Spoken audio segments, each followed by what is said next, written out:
This is the story of Final Fantasy XIV, patch 3.2, The Gears of Change.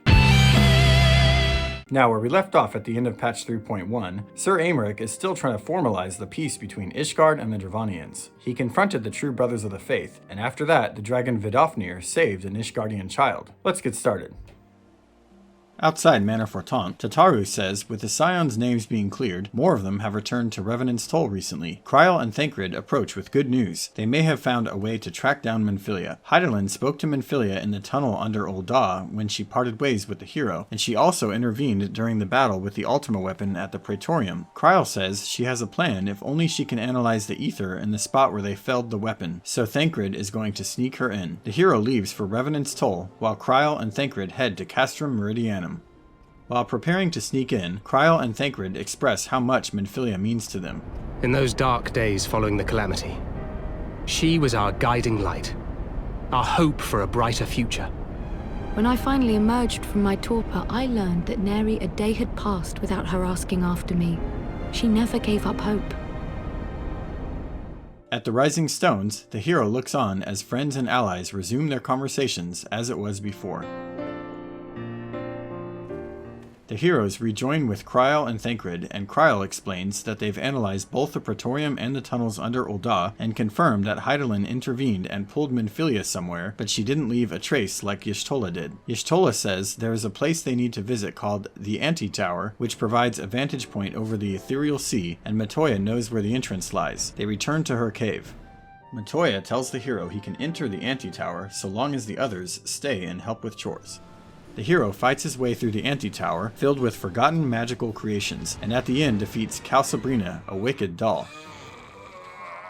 Holding out his crystal, he has a vision of the Mother Crystal, and he hears a voice, but it's not Hydaelyn's. We are the word of the Mother. We, who were once called Minfilia. Minfilia has become the voice of the star itself, and she says light and dark once coexisted in balance. But the darkness coveted power, and the balance was broken. She then says that the source star was divided into 13 shards, and that the servants of Zodiark labor without cease to restore him. Thus do they rejoice in their ardor, in your calamities, for each marks a rejoining. She says that the Ascians have already succeeded with 7 calamities, and they must be stopped. Then her power runs out. The crystal's power is all but spent. With what remains, I will return you to the shore of the ethereal sea.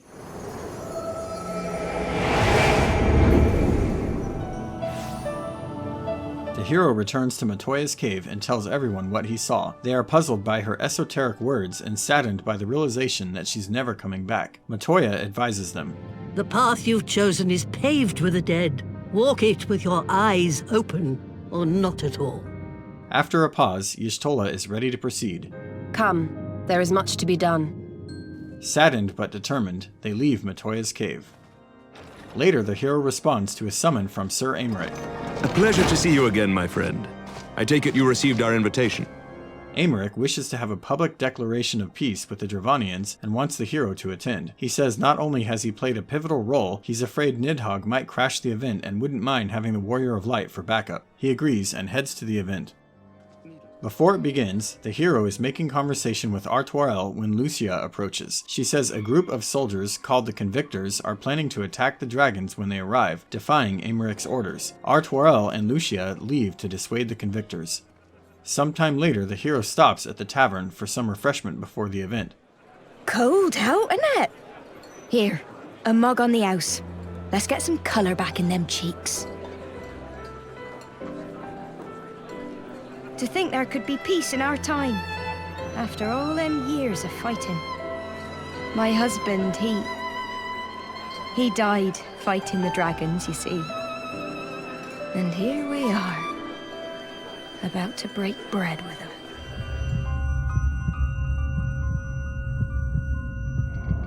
Reckon you could do with a good long rest?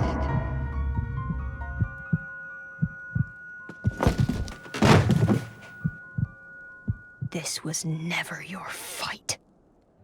In the not-too-distant past, the maid and an elder couple mourn their loved ones in a graveyard. Every time I come, I cry. I cannot bear to remember, but to forget would be 1,000 times worse. She says they're being asked to forget the past and what their loved ones died for. I see the worm that killed my brother in my dreams every night, and I will not rest until he lies broken at my feet. Him and every last one of his accursed kin. The old lady says there's nothing they can do to change what's happening, but the maid disagrees. They will remember the true face of the enemy. I will show it to them. And we will rise up against them once more. The hero awakens to Thancred, who takes him outside urgently. Hear me, brothers and sisters. Do not be fooled by the honeyed words of the Dravanians. The peace they promise is but a prelude to slaughter. Does not your heart cry out for vengeance? Your blood boil at the injustice? You there! Don't just stand around gawping! Do something, man! Stop her!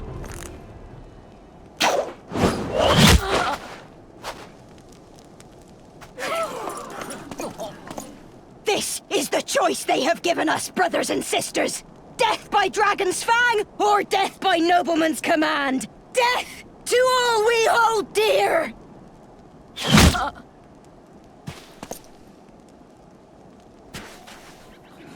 What have you done? I only did as you ordered, my lord.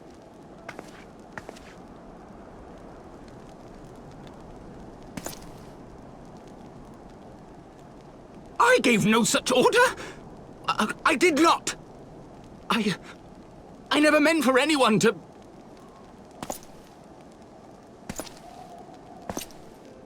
With the Manelaine hiding in the tavern and Sir Aymeric absent, the hero and Thancred assess the situation in town by asking around. They find everyone divided in their feelings, but thankfully no further violence has broken out. Catching up with Lucia moments later, she reports that the maid is alive and being treated, and suggests that the rumor about the Convictor's planned attack was probably a diversion. Artoirel tells Manelaine he will have to answer for what happened, so he calls for his manservant but finds that he's missing. They run outside looking for him.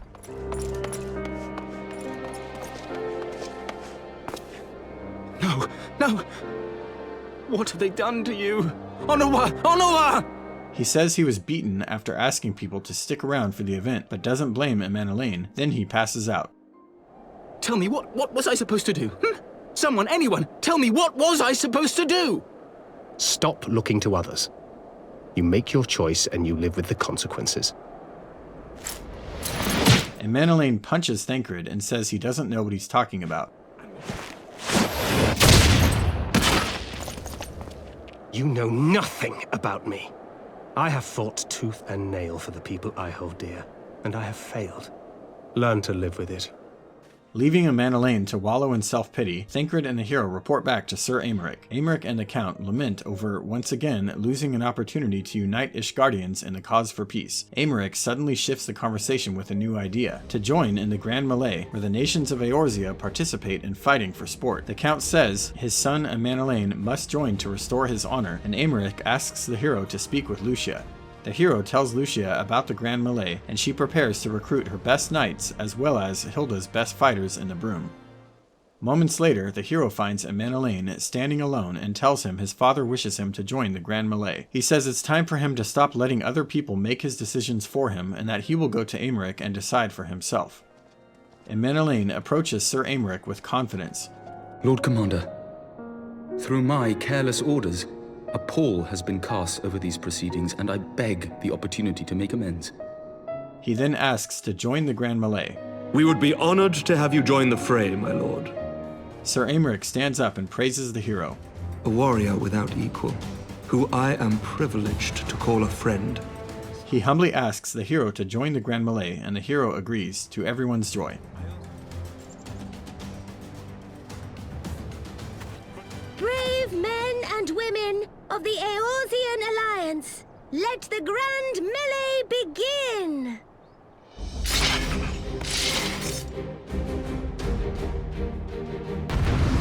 Great warriors from all over Eorzea battle for sport at the Grand Melee. As part of the game, warriors are randomly chosen to receive Fury's gaze from their nation's flag for a time. This grants them extra power but also makes their defeat worth extra points to the other team. At the climax of the melee, only two are standing, Roban and the Warrior of Light, and both have the Fury's gaze. In a grand spectacle, they engage in combat. The hero emerges the victor, securing a win for Ishgard.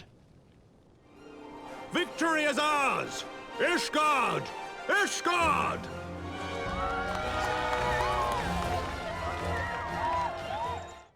Manelaine fought well and now looks to the sky.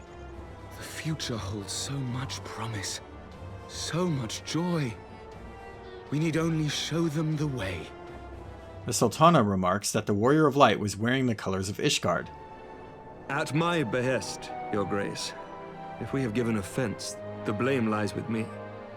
She's not offended at all, but asks about troubling reports she's heard of unrest in Ishgard. He says it's the price of change, which she understands from first-hand experience. Later, as the hero and company return to Ishgard, Honoroi runs up to Manelaine, saying he's fully recovered and just has a few scars to impress the ladies. I see. And to think I was worried sick over you. Lucia says it's time to resume the conference with the dragons, and Sir Aymeric agrees. My dear friend, I doubt I will ever be able to thank you enough.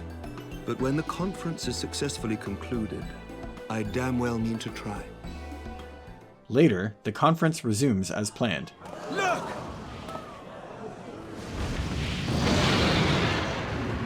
Ah, how long it hath been since our peoples met thus, children of Thordan, even by our reckoning.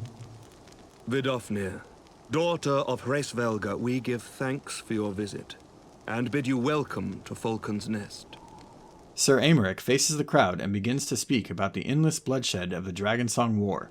Our forebears fought not so that we could die, but that we might live. So let us honor their sacrifice and spare our children this death sentence. Let us gift them a new legacy. Life. Doth thy heart yet yearn for peace, son of Thordan? He confirms, then turns to the wall.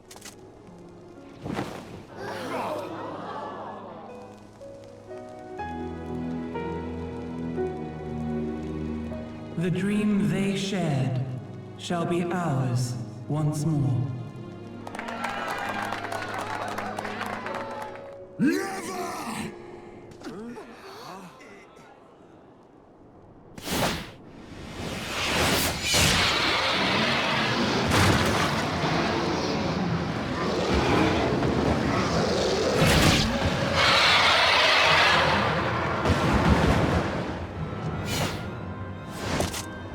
That thou wouldst dare contemplate peace!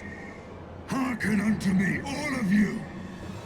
The final chorus is nigh, and all will be held to account. All will bathe in the flames of retribution.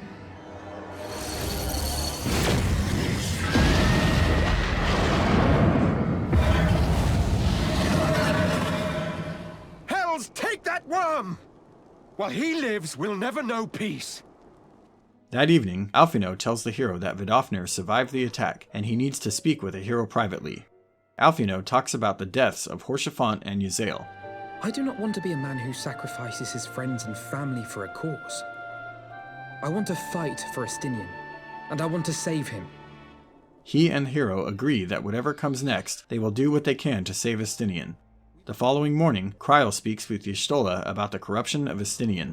Even before his transformation, I could feel the worm's hatred swirling about Estinian. The terrible, all-consuming rage.